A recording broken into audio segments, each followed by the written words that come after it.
Praise the lord. నేటి దిన వాగ్దానము. నేనే నా చిత్తానుసారముగా నీ అతిక్రమములను తుడిచివేయుచున్నాను. నేను నీ పాపములను జ్ఞాపకము చేసుకొనును.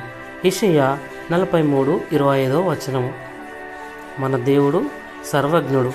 ఆయన అవగాహనకు పరిమితి లేదని బైబిల్ చెప్తుంది. యెషయాలో గొప్ప ఆదరణిచ్చే విషయాన్ని కనుగొంటాము.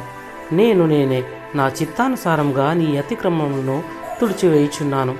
నేను నీ పాపములను జ్ఞాపకం చేసుకొనను.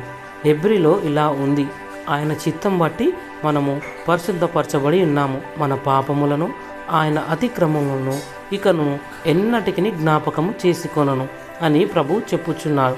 దేవుని దగ్గర మన పాపముల కొరకు పశ్చాత్తాపడిన తర్వాత వాటిని మళ్ళీ మన మనసులో తలంచడం ఆపివేయాలి.